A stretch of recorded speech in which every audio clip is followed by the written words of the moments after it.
Hello, everyone, and thank you for joining me for another restful episode of true, scary stories to help you fall asleep. Today, we're going to be reading true creepy encounter horror stories. I hope you enjoy them. I would also like to thank True Chillers for reading the first story in this video. The link to their channel will be in the description down below. They're a newer channel, so make sure to go check them out if you like their story. So, without further ado, lay back, relax, and enjoy these true, scary stories.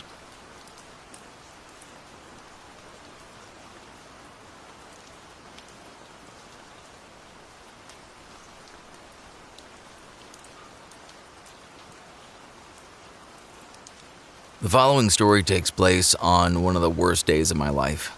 My crazy ex-girlfriend and I had just broken up after having a screaming match in her car. She basically told me where I could shove it and left me in the rain in some parking lot of an abandoned office supply store. It was way too late in the night to call either of my parents to pick me up, and of course, my sister was in a different state.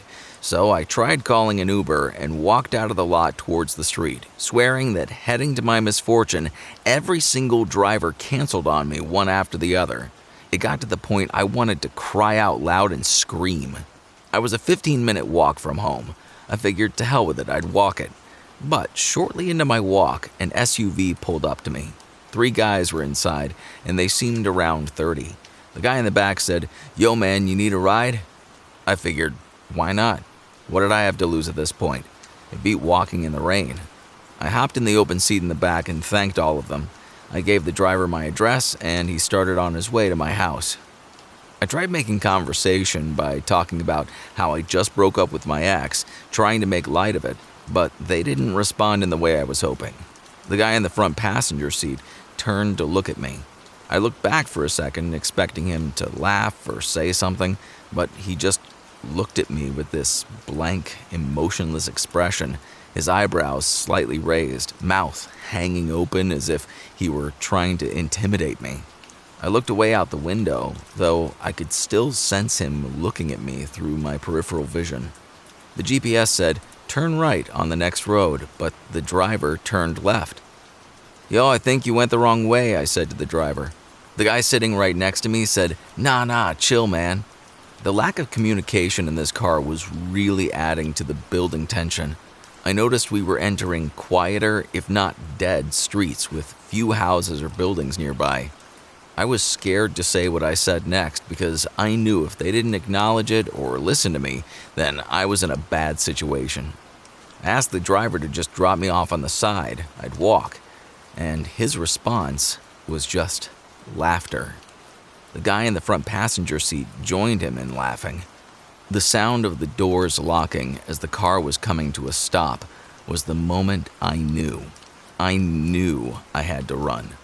I flicked the freshly locked switch back up and pushed the door open. The guy sitting next to me started yelling, "Get him!" as I felt his hands try to grip my arm. I got out of the car, though, and ran into the adjacent patch of trees which sat next to the parkway. I bolted across the parkway, and yes, there were still cars speeding by at this hour. I almost risked my life passing that parkway just to escape those goons. I'm not sure if they were just trying to rob me, kidnap me, or what, but I felt like if they were trying to just rob me, they could have done that anywhere and driven off. They didn't. That's what scares me to think about.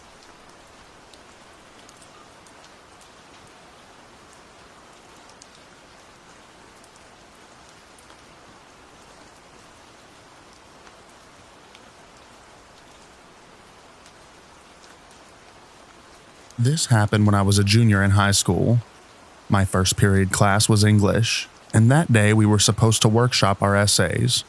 Only I hadn't written mine. So as a lazy teenager, I decided I'd avoid the embarrassment by skipping my English class and using that time to work on my paper. I got up and left like I would any other day. But halfway there, I pulled into an empty parking lot by the river where people launch their boats. It was 8 in the morning, so obviously nobody was taking their boat out there.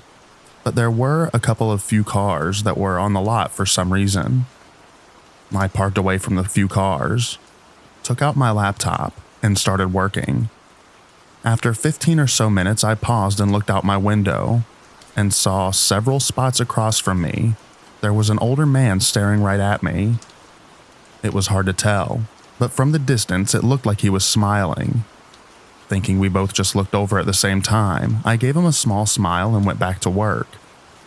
I sat there and worked for probably another 10 minutes or so, before taking another pause and look over to see that the old man has moved his car just one spot away from mine, and was again staring right at me with that creepy grin. At this point, alarm bells are going off.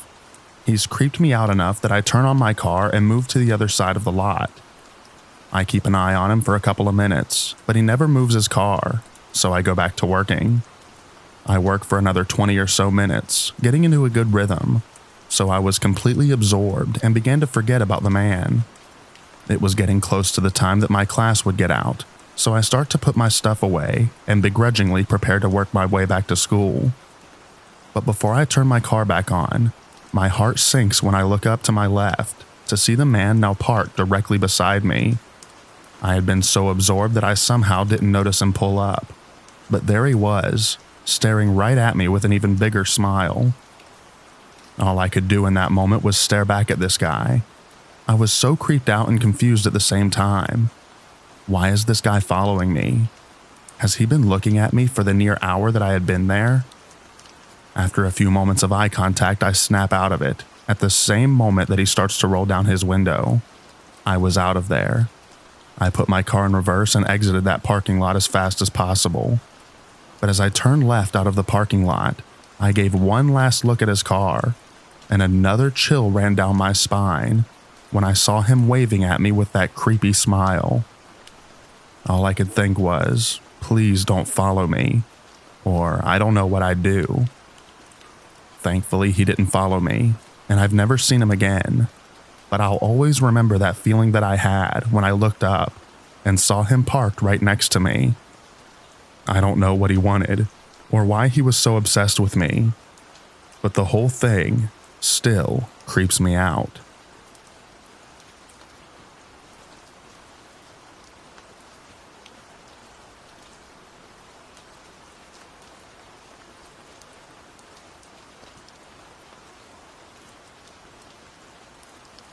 I don't usually post stuff like this, but I'm freaking out and I need advice.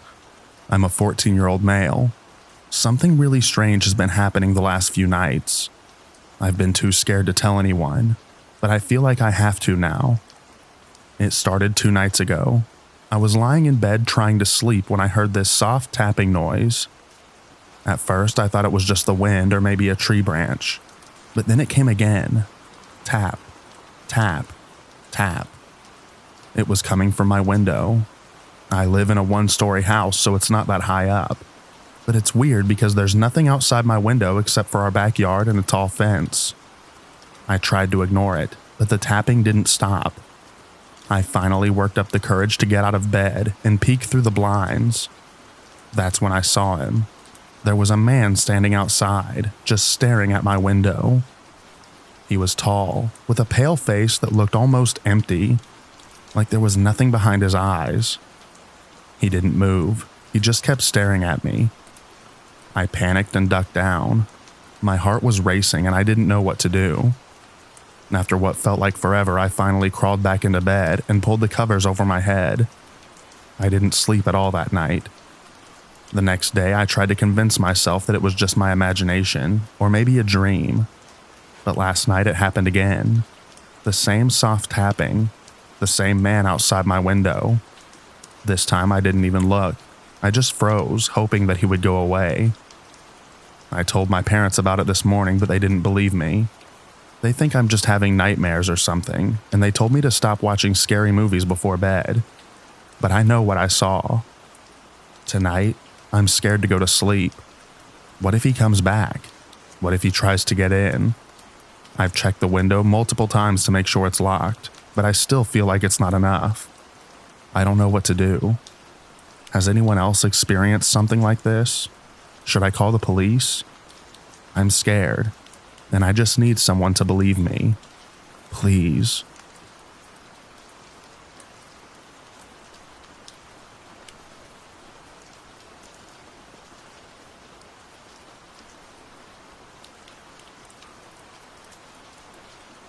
Yesterday, I was at the mall around closing time. I was browsing for some cosmetic products in the makeup aisle with my friend, until I realized there was this one strange man who had like a mischievous look on his face, who attempted to keep walking past me at the same aisle that I was in. 5 to 6 different times, he was staring at us every single time. I don't think anything of it yet, besides a weird vibe, and me and my friend tried to test something out by going into a whole different section of the store. When we went to where the birthday cards were, I saw him in the corner of my eye, so I told my friend to keep walking. When we reached the other end of the store, the pet supply aisle, he was still there, cornering the main entrance of the aisle. At that point, I whispered to my friend and we immediately speed walked out. When we did, I still saw him following us, so I turned around to speak up. But when I did, he was just staring at me, and I didn't break eye contact because I wanted to say something to this man, but my mind went blank. Once we reach the checkout and I see that he's waiting right behind us, but not quite at the checkout. He was behind and beside the entrance of the checkout. At this point, my friend noticed that I was about to freak out. We stood there for 15 to 20 minutes, waiting to see if he would leave, and he never did. So after that time mark was up, we decided to just hold hands and run up the escalators and make our way to the upper level exit. We both were running for our dear lives, but once I went through the main gate in front of the exit, my friend immediately grabbed me back, and I didn't realize why until seeing the guy had somehow gotten to the door before us, which had to have been impossible, because we ran before he did, and we never saw or heard anyone running. However, we did get escorted out by an older group of men and women who overheard me and my friend freaking out about the situation. They confronted him, but I never got to hear anything that any of them said. He asked the group of people, "Are you sure you guys are with these people?" And after they confirmed, he left. And someone a part of the group said something about him allegedly lying about being some sort of undercover employee.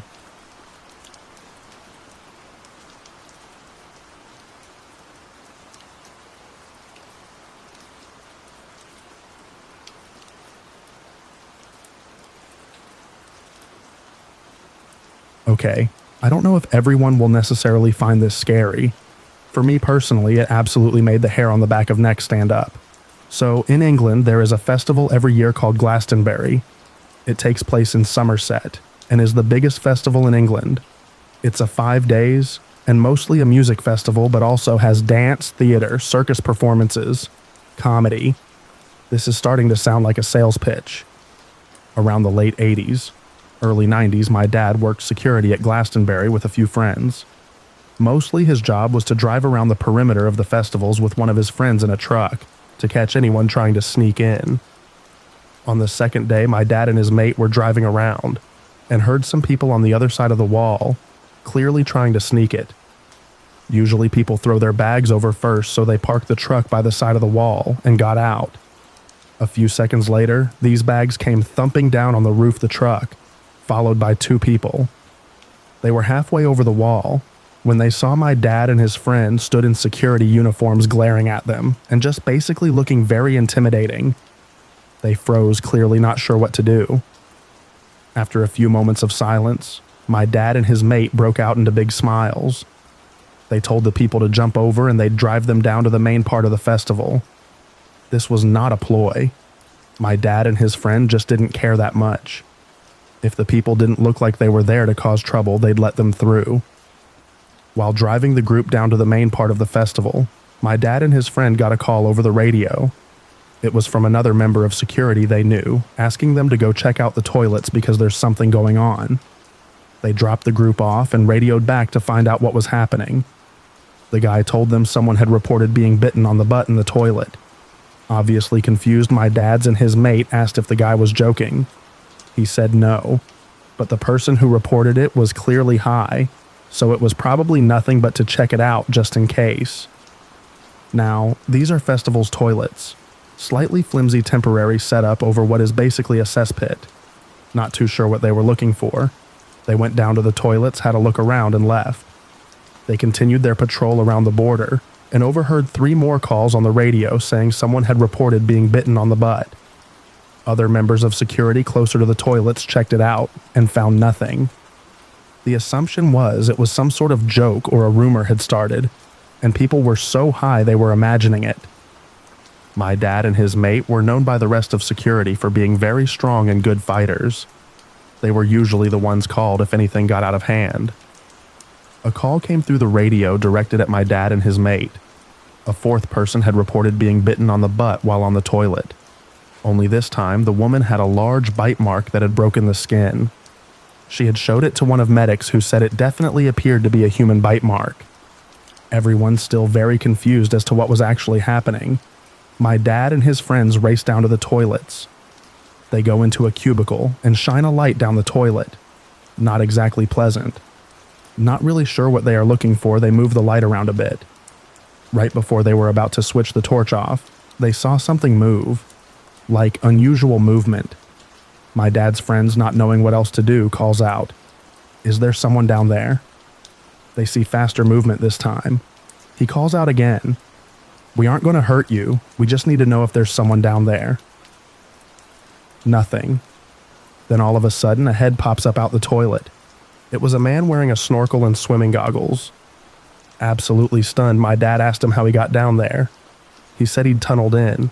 I can't remember exactly, but I'm pretty sure they took part of the toilet apart so he could get out. Covered head to toe in feces, he was escorted by my dad and his friend to the security bit. No one really knew what to make of it. My dad and his friend watched over him while they called the police, etc. During this time, he spoke to my dad. He said he had gotten there over a week or 2 early and dug a tunnel from the edge of the neighboring field. Bearing in mind these toilets were right on the edge of the festival grounds. He had done this with the full intention of just sitting below the toilets and biting people when they sat down. He also said this was the first time he had been caught, insinuating he had done it before. I don't know if this is true. According to my dad and his friend, the man was incredibly friendly and polite, but, in their words, was completely dead behind the eyes. Like even if he was looking straight at you, it's like you weren't there. On more than one occasion, the man licked his lips, which were covered in feces. The man wouldn't answer questions about his name or anything like that, and would just answer by waffling about the festival. According to my dad's friend at one point, while the man was saying how good the festival was, he swore he heard him say under his breath, "A shame they don't let children in." The police took their time getting there. Can't say I blame them. And I don't know what happened to him after that. I remember feeling sick when my dad first told me story, and safe to say, I was petrified of using portal/outdoor toilets. To clarify, obviously this man was seriously mentally ill. Both my dad and his mate always stressed this. He seemed completely unbothered by what he was doing and unaware it was wrong.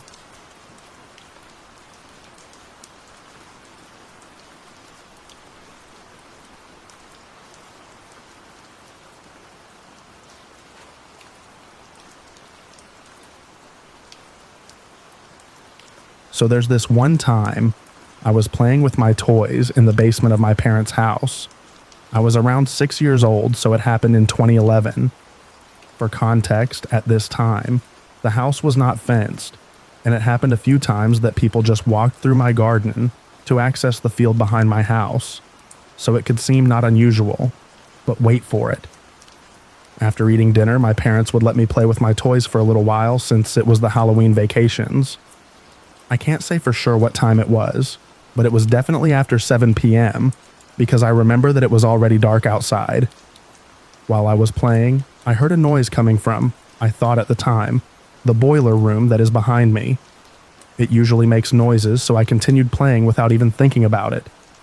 The door of the boiler room was closed like always. It's always closed because otherwise we can smell the fuel in the whole house. Anyway, I continued serving plastic food to my non-existent clients in my non-existent restaurant. Then I heard another noise. That time I turned around to see what made that noise and where it came from, but nothing. The door of the boiler room was closed like it was supposed to. I was confused, but didn't worry more than that and continued playing. until I heard a knock coming from the window facing me. There was a man standing there looking at me. The guy had his head between the bars of the window, and still today, I could recognize him even if it happened 15 years ago. He was wearing this 90s Nike jacket and a faded blue cap. He had a beard of 2 days, and he looked like he was very tired. I remember him having these massive dark circles under his eyes. His expression was neutral when I noticed him. After a few seconds, I ran upstairs to my parents, telling them about what I just saw. My dad immediately ran down to the basement. He grabbed a hammer and got out ready to attack the guy if needed, but the guy just disappeared in the darkness. My dad even went to drive around the village I live in to look for him, but we never saw him again. We believe that he probably ran through the field behind my house. These events honestly traumatized me. I was having a lot of nightmares, dreaming of this almost every night for a while. I had night terrors because of this, and still today, I'm terrified when I'm in this basement. It just gives me the chills and makes me want to run upstairs as quickly as I can. So man through the window, if you read this, hope you had fun watching me play.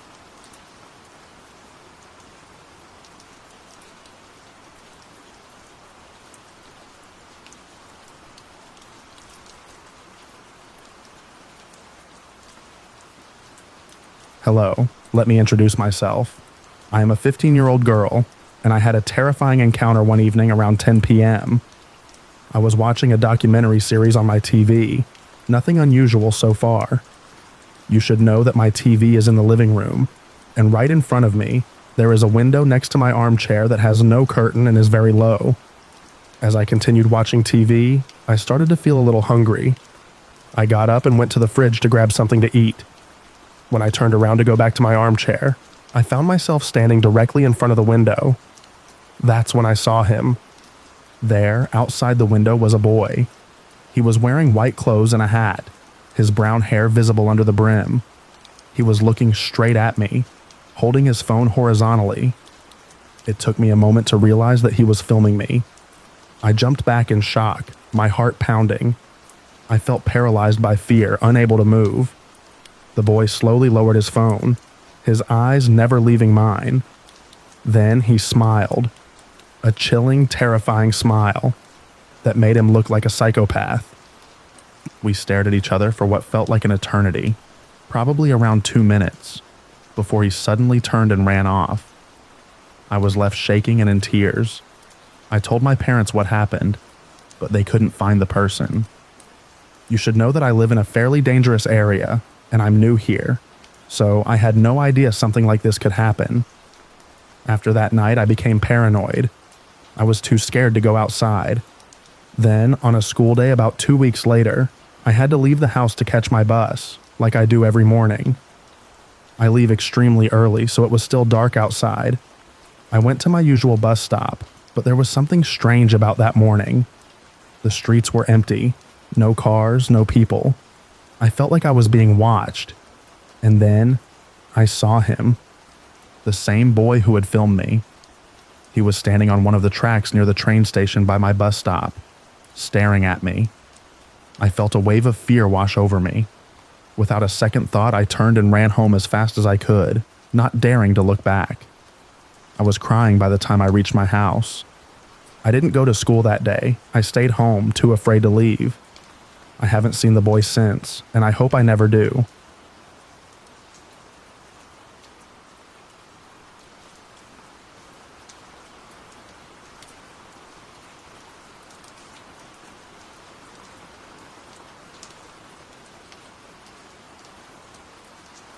I am a 26-year-old female, and I recently moved into this adorable condo with my puppy after separating from my partner of 8 years.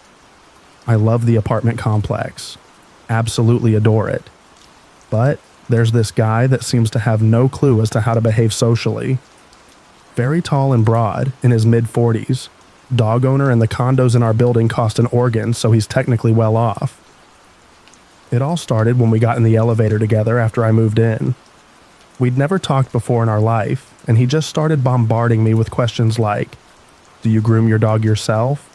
And "What floor do you live on?" Then telling me random things like that. He just bought grooming tools for his dog.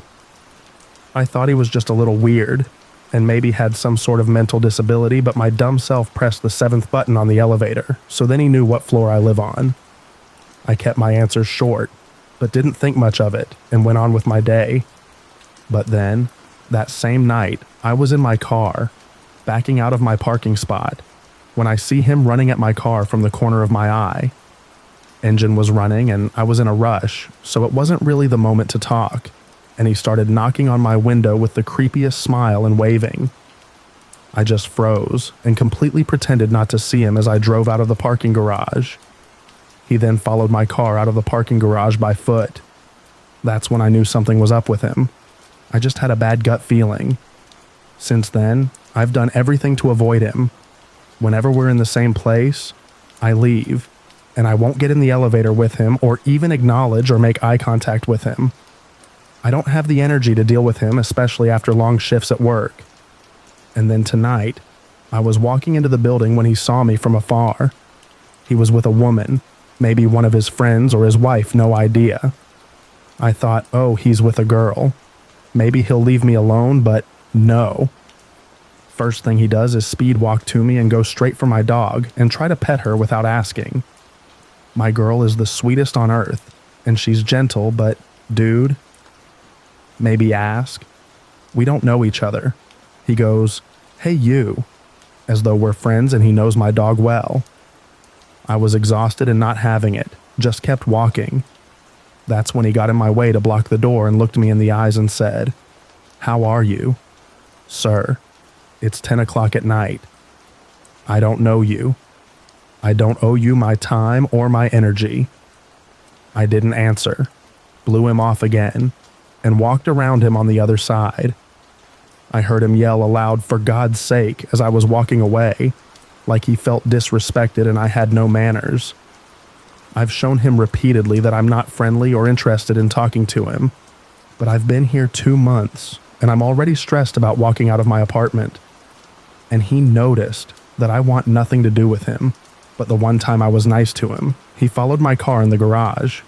So what am I supposed to do? I feel like this man would take basic human decency for me being into him, and then always come up to me and try to talk when he sees me. Now with that being said, I don't think he's dangerous. I've seen him do this to plenty of young attractive women in the building, so I get the feeling he gets a dopamine hit every time he approaches a younger woman. But he's making me feel uncomfortable. I've decided to notify my landlord about it, because I have to take out my dog multiple times a day to do her business, because I work from home, so I'm always moving around, and the odds are I'll keep running into him. I'm waiting to see how they'll respond to me sharing my concerns and feeling uncomfortable. Maybe they won't care, or maybe they'll do something. What would you do if he comes up to me again? I'm thinking the only thing that will work is tell him straight up, "I'm not interested in talking to you," or "I don't know you. I don't want to talk." Because me ignoring him is clearly just angering him even more. I don't think he's crazy. He's just annoying, thinking women owe him their time and attention. What would you do? Any advice is greatly appreciated.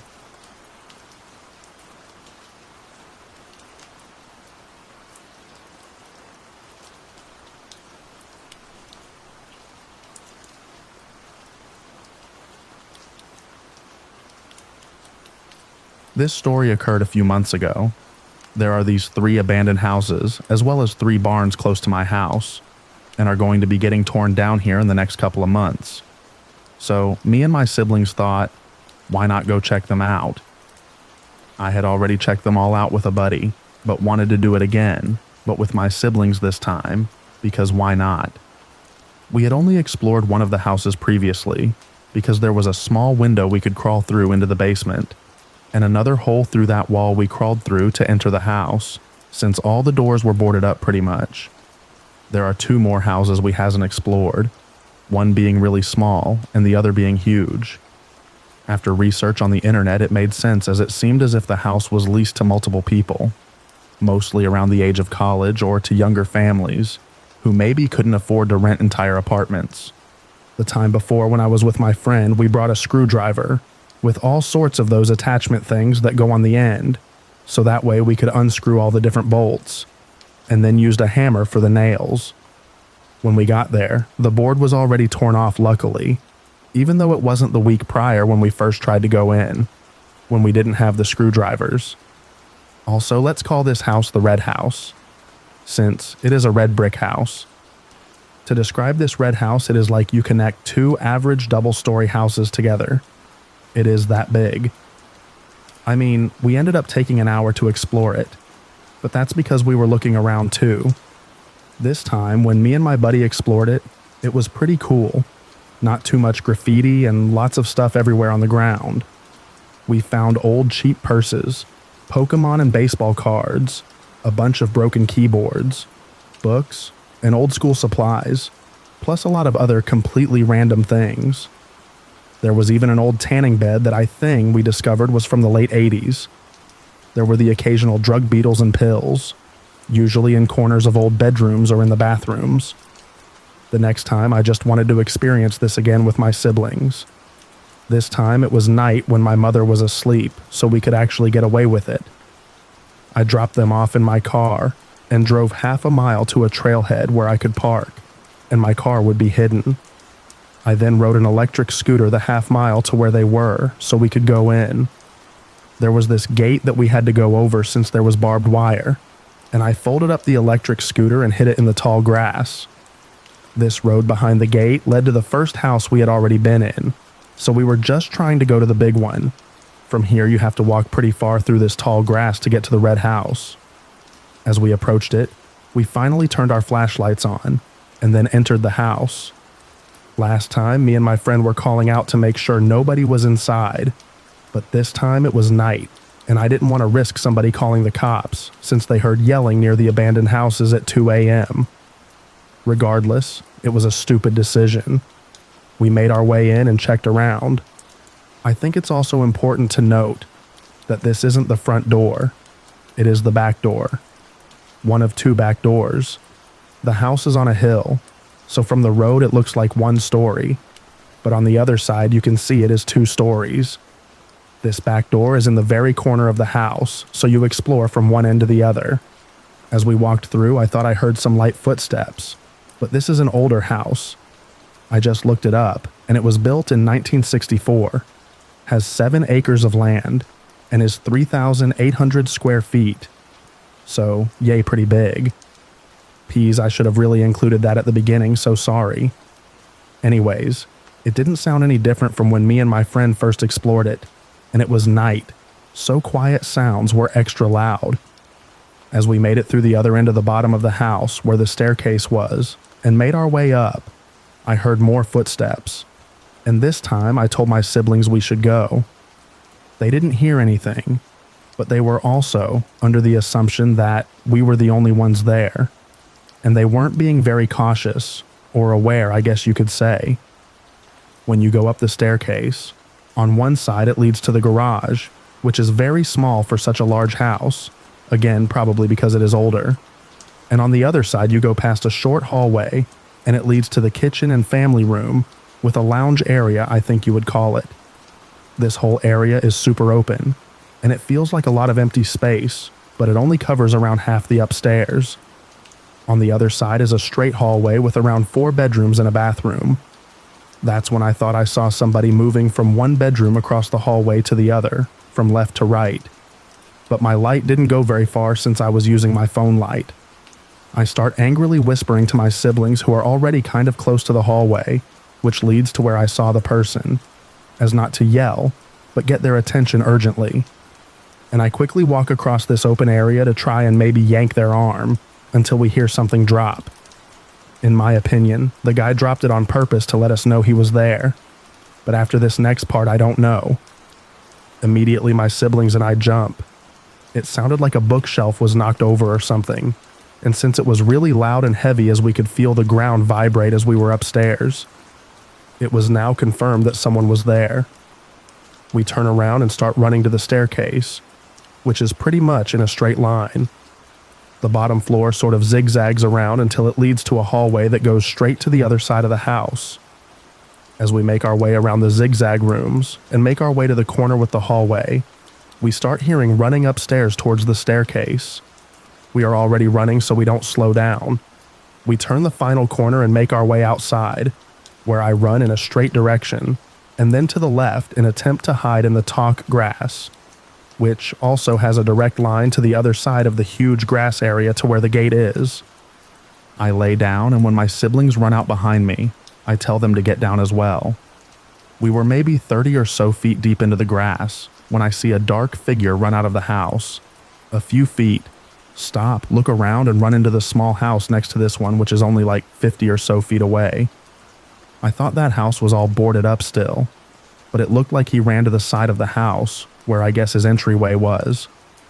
There was a large shed thing in the way, so I couldn't see exactly where he went, but I knew there was a barbed fence over there, so he would have to run behind to where we were to follow us, as there is maybe a 20-foot wide gap where there is no barbed fence, so I guess that way vehicles could enter. I heard his footsteps running around, but I couldn't see where he was. We started to army crawl across the grass, but really slowly as to not make much rustling noise. We start crawling faster, but then I heard his footsteps stop, so either he ran away or was stopped maybe looking at us.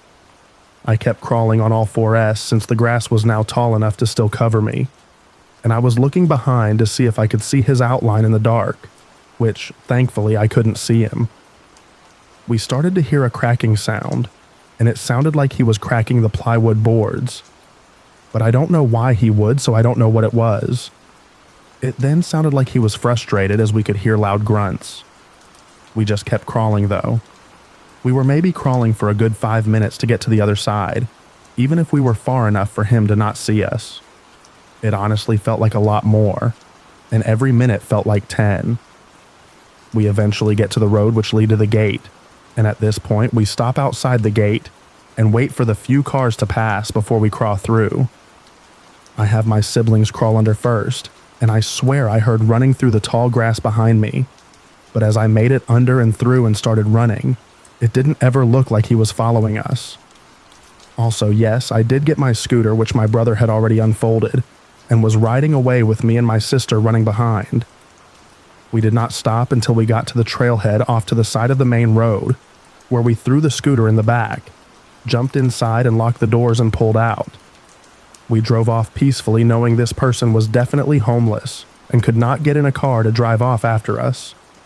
He was also probably not on anything as he was moving too quick, which I don't know if it would be better or worse for us if he was, and we ended up having to fight back.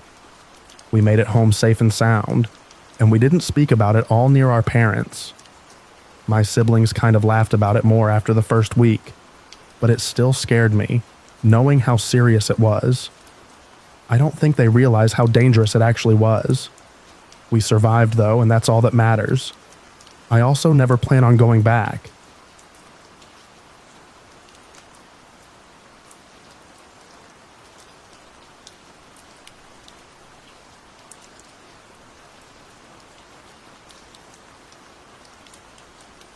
I, a 25-year-old female, had an experience about 4 days ago that I haven't been able to shake.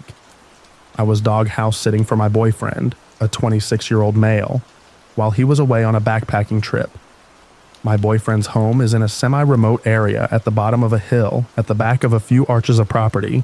He's right next to the highway, which has opposite to us a small rural neighborhood.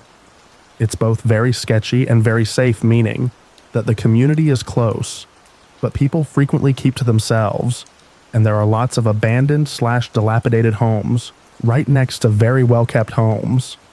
A pretty typical countryside neighborhood. So I really didn't feel unsafe to agree to watch my boyfriend's property, and his dog, Hennessy. Hennessy is a 115-pound jet black American Bulldog/English Labrador mix. He's basically all muscle, and ever since my boyfriend and I began dating, he's become very protective of me and my own dog, Lottie. Lottie is a 57-pound poodle mix. I'm a dog groomer, so she's usually done up in pretty silly haircuts with bows and everything. All of this is to say that one of my dogs is very intimidating, and the other is not. Because of his strength, however, I cannot walk Hennessy and Lottie at the same time on my own, and so I usually walk Lottie alone, then go back and get Hennessy to walk him alone. We do about 30 minutes of walking each, and I like to take Hennessy after Lottie at night because I feel safer with him as it gets later. This is important because this was the case about 4 nights ago. I was about 3/4 of the way through my walk with Lottie when I got this really weird feeling that I was being watched. The hairs on the back of my neck stood up, and I looked around to see that about 30 feet or so back, there was a tall man in a hoodie standing next to an older, run-down home. I instantly thought the hoodie was weird. I live in Northern California, and it's early August. It doesn't get colder than 87 degrees in the evening, especially when the sun was still setting like it was at the time. I forced myself to brush it off, as I tend to be fairly paranoid due to my years of reading Let's Not Meet stories. As I kept walking, the sun kept setting and the streets began to slowly get darker. I would glance back from time to time and notice that the man was keeping pace with me, not breaking that 30-odd foot distance. If I turned a corner, so did he. If I sped up, so did he. Finally, we reached the highway, and I crossed right before a car came speeding past, hoping that if the guy was following me, this would put some distance between him and myself, which it did. But that didn't stop him from continuing to follow me. I walked as fast as I could to the house, not wanting to turn around, but now being able to hear his footsteps on the gravel. At this point, Lottie had noticed him too, and started to bark and growl. I forced her to keep moving, and thankfully made it back inside the house, slamming and locking the door, hoping that that was the end of it. It was not. Moments after I'd shut and locked the door, I felt someone trying to open it. The dogs heard this too, and started barking because they always do when someone is at the door. There's no peephole on my door, but I can talk to whoever is on the other side. It's a pretty thin door. So I yelled out and asked who was there. Through the barking, I could hear a man's voice. "I love your dog, can I meet her?" For some reason, the way he said it was so creepy. It was like there was nothing behind it, kind of like he'd rehearsed the line or decided to say it beforehand. I yelled back no, and asked him to, "Please go away." He paused for another second and then again said, "I love your dog, can I meet her?" He starts trying the door handle again, this time pushing up against the door. By this point, Hennessy can tell something is wrong, and so can Lottie. The hair on the back of Hennessy's neck is standing up, and he's mashing his teeth while growling. At that moment, I don't know what possessed me, but I threw Lottie into the bathroom behind me and grabbed Hennessy by the collar, keeping him close to the door with me. He's still barking and going crazy. I hear the man repeat that he wants to meet my dog, and I yelled out, "Leave." He paused and then slammed into my door. I say the door move, and at that moment I unlocked the door and opened it just wide enough that Hennessy could get about halfway out. He's going bonkers at this point. My hand is starting to hurt from holding him back. I can hear his teeth clacking as he ferociously chomps toward the man. Well, this dude was not expecting Hennessy. He stumbled back, almost falling over, and cursed as he scrambled to stay off the ground. He didn't even look at me, and instead booked it up the hill as fast as he could and out of sight. I managed to pull Hennessy back in and called the cops to tell them what had happened. I never got a good look at the guy, and they basically told me there wasn't anything I could really do, but they did take my statement and told me they'd contact me if anything ever came of it. I am so thankful for Hennessy. After all of that, I snuggled up with him and Lottie that night and cried because it had all hit me how terrifying that was. I literally went out the next day and bought him the biggest bone I could find from a pet store nearly an hour away because he'd earned it. I don't know why this creep didn't get the hint when I had 2 dogs barking inside, but my assumption is that he didn't really realize he was hearing 2 barks, or assumed that if I had 2 dogs, they were both like my puffy poodle. That is to say, he wasn't afraid. I'm so thankful the guy didn't have a firearm, and looking back now, I probably should have just called the cops and kept my door closed. But I hope that maybe because he saw Hennessy, he'll know not to come back and mess with us, because if he does, I'll let my big sweet boy rip his arm off.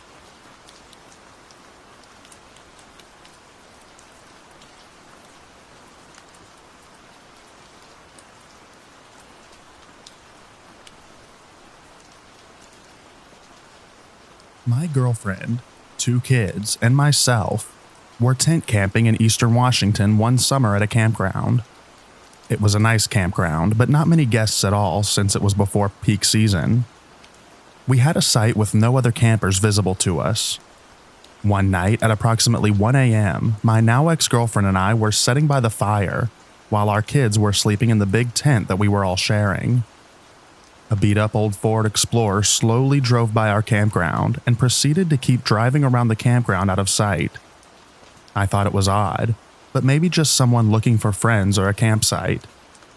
We went to bed, and I woke up early the next morning, maybe at 5 a.m. to go to the bathroom, and there was the same beat-up Ford Explorer at the campsite adjacent to ours, maybe 60 feet away. And mind you, there were dozens of other open campsites around, so my alarms were certainly raised by this. After going to the bathroom and returning to our tent, where my kids and girlfriend were still asleep, I saw a man standing behind the Ford Explorer, with only his head visible, trying to hide himself, looking directly at my tent. I stood there and stared right back at him for about 45 seconds and raised my hands up in the air like, "What the heck are you looking at?" I didn't want to cause a commotion and wake the kids up, and he just continued to stare. I sat in one of my camp chairs and kept eyes on him and watched him get into his car, which was facing us, but I couldn't see what he was doing in there.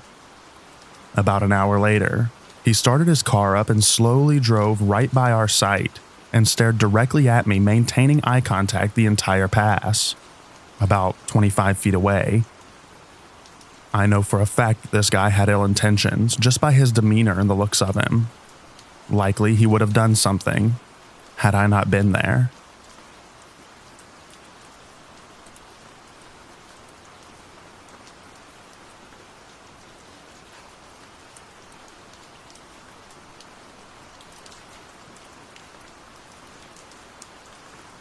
This happened about 5 years ago.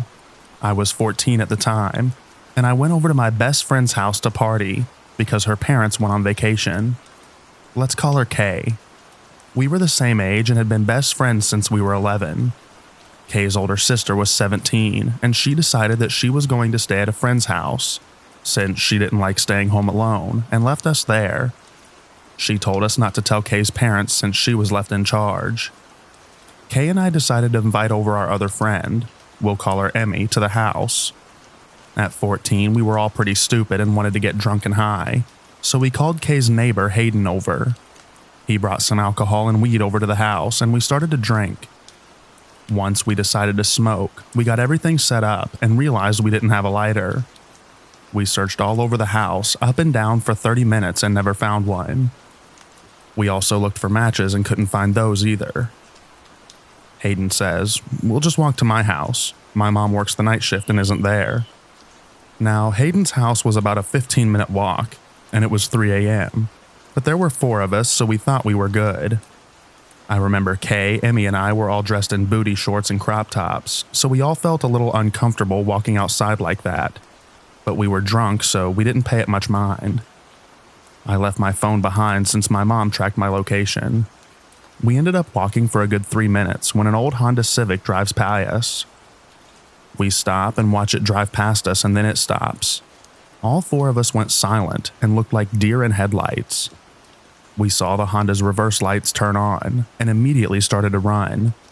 We hid in a neighbor's huge bushes and watched the car drive past us slowly with some guy hanging out the window scanning houses. They eventually sped off, and we were a bit freaked out but laughed it off because of our adrenaline. We keep walking for another 2 minutes and hear brakes squeal. We look behind us, and there it is again, the same car. It looked like it had made a loop around the neighbor. We see their headlights turn onto the street we were on and immediately start to run again. Kay and I ran to the left, and Hayden and Emmy ran to the right. I couldn't stop laughing from my adrenaline, but Kay was having a panic attack. We stood there in the bushes of this house and watched the car go by, even slower. I had to hold Kay's mouth shut because she wouldn't stop panting and freaking out.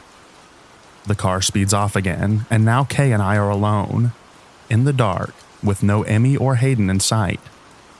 I tell her, "Do you want to run back home or just run to Hayden's?" She's so freaked out she can't make a decision for herself, so I grab her arm and tell her to just follow me. I'm running for my life to Hayden's house with Kay trailing behind me about to cry. Hayden's house was near the entrance/exit of the neighborhood, and the neighborhood is placed alongside a very busy road. As we're approaching Hayden's house, the same car behind us leaving the neighborhood may be 0.2 miles behind us. I see the headlights hit my body, and I look at the car and immediately dive into Hayden's yard. I tell Kay to run to the door. The car still hasn't reached the house yet, so I get up and run for my life to the door. Hayden and Emmy were already there waiting for us, but we couldn't get the code for the lock to work, so we just pressed our bodies along the wall as the car slowly went by one more time. This time with a dude hanging out of it screaming something at us, and Hayden finally opened the door. We calmed down, talked about the situation, and said that we're never doing that again. We searched the house for a lighter, couldn't find one, and used matches to smoke instead. We got stoned, went to sleep, and Kay, Emmy, and I walked home very sleepily, but cautious around 9 a.m. before Hayden's mom came home. Scariest moment of my life, but it definitely was a thrill.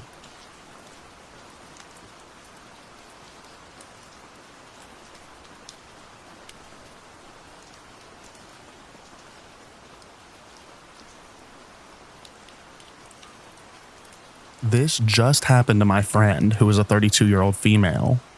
She was leaving a get-together and needed to pick up some groceries on the way home. It was already late at night at this point. She definitely didn't think a quick and simple task was going to take a turn like this. As soon as she walks into the store, she notices a tall guy behind her. As she's making her way through the aisles, he's trailing her, very clearly not browsing for groceries. Her sixth sense kicks in, and she picks up her pace. When she thought she lost him, he appeared out of nowhere with a hello, and quickly follows up with, "I think you're cute." Taken aback, my friend stumbles with how to respond and starts to back away.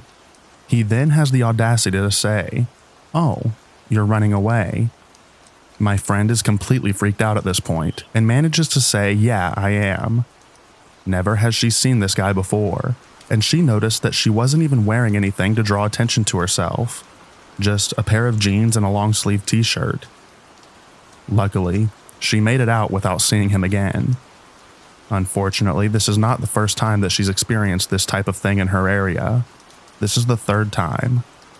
First in a Sprouts and another time in a Macy's, where a sales clerk thankfully informed her of a man following her. Getting followed in the grocery store by a rando pickup artist was definitely not on her agenda tonight. It's outrageous.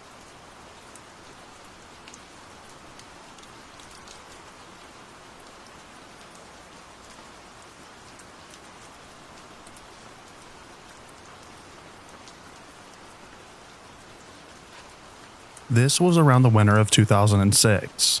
I was 8 years old at the time.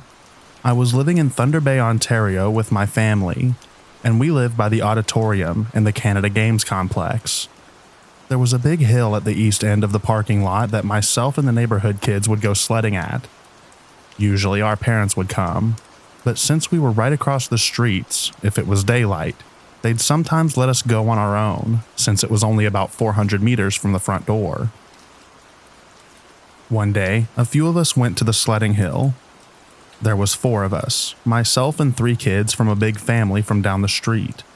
There was the older sister and 2 of the younger brothers.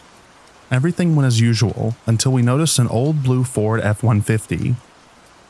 I still remember the rust on the wheel well and the hood.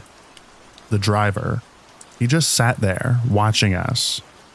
He was older, mid-40s to 50, dark gray, shoulder-length hair, and a salt and pepper beard. He just sat there, smoking and watching. We all immediately felt creeped out and didn't take our eyes off of him. I would often watch a lot of crime shows with my mom, and I could feel the hairs standing on my neck as I knew something just felt sinister. The older sister of the family said we'll slide down the hill and just walk home, as he just kept watching us. But he got out of his truck and started walking towards us, and we immediately took off running across the parking lot. and he just stood there on the top of the hill, smoking and watching us run in a panic. They told their parents and were told not to go back, but I, for some reason, was afraid to tell my parents. A few months later, we were driving up the street we lived on, Beverly Street, and as I was looking out the window, I got that heavy, dreadful feeling in my body. I saw his truck in the parking lot of the apartments right next to the clinic my mom would take me to, and the convenience store that I would bike to with some of my older kids in my neighborhood. I never biked up there again, and when I would see the truck driving on the main drag, I'd hide in bushes or behind hedges. Only once did I see him drive through the neighborhood, and it was right before I moved. I was playing in the yard of the kids I was sliding with that following summer, and we all just stood there and watched as he slowed down and glanced out the window, cigarette in his mouth. Only a few of us had seen him, and the dread we felt as we looked at each other was indescribable. I moved a few weeks later, but I've never forgot about that day. I recently in my adult life moved from Manitoba to southern Ontario and decided to drive by my old house on the way. But when I drove by those apartments, though I didn't see the truck, I still felt something odd in me.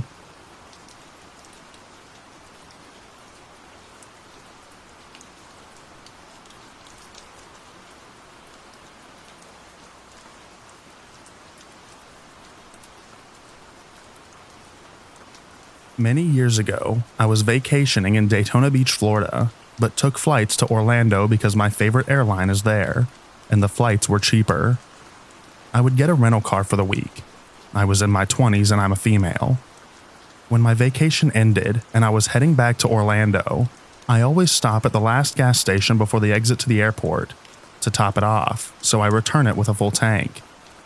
It was broad daylight, late in the morning, and the station was pretty busy. As I was just finishing filling the tank, I had that feeling of eyes on the back of my head. I quickly put the pump away and whipped around fast to be face to face with this creep who had been edging towards me and was now 5 feet away. He was average build, had dark sunglasses and a baseball cap on, and had a goatee. My sudden turn startled him, and he stopped dead in his tracks. I let out a nasty sounding growl at him, and I had prepaid for the gas, so I was able to be hurried around the front of the car, jump in, lock up, and peel out of there. As I was driving off, I kept him in my line of sight via the rearview mirror. It felt even creepier to me that after the incident I saw him stop, turn back around, and get into the passenger side of a pickup truck that had been the only truck setting off to a side away from everyone else. So there was 2 men involved, as I noticed another guy in the driver's side. Luckily, I was able to get away quick enough to not be followed. The fact that this guy didn't even keep walking forward to head into the store, nor was he there getting gas, creeped me out a bit too. Maybe he just thought I was cute and intended to ask for my phone number. Still creepy, but more benign. Or he may have had sinister intentions. Surprising, terrible things do happen in broad daylight all the time, including in busy parking lots. I, sure as heck, was not going to stick around and find out.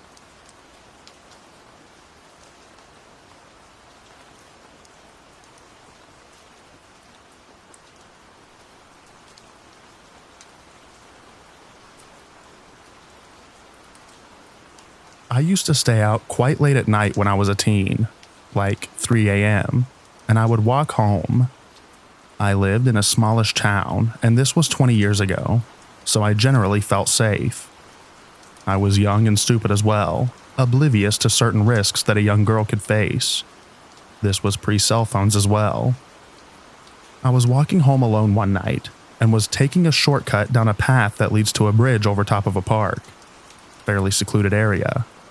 I'm headed towards the bridge, and I see this middle-aged man walking towards me, just coming off the bridge. He appears to be talking to himself and is making weird head movements and twitches. At this point, I could either turn back and have him follow me. For me to do what? Hide in the bushes? No good options here. Or I could keep going and pass him. I chose to light a cigarette to use as a weapon if needed. As if that would do anything. and I was going to pass him. As I'm passing him, he looks me dead in the eye and stops twitching and yells out, "So give me a parachute and give me a push," and cackles manically. I turn around and walk backwards so I could keep an eye on him, and he just kept laughing at me like a crazy person as we continued to go our separate ways. It scared the crap out of me though, and it's safe to say that I hightailed it home. Even 20-ish years later, one of my weirdest encounters. I started taking taxis home after that, if it was late at night.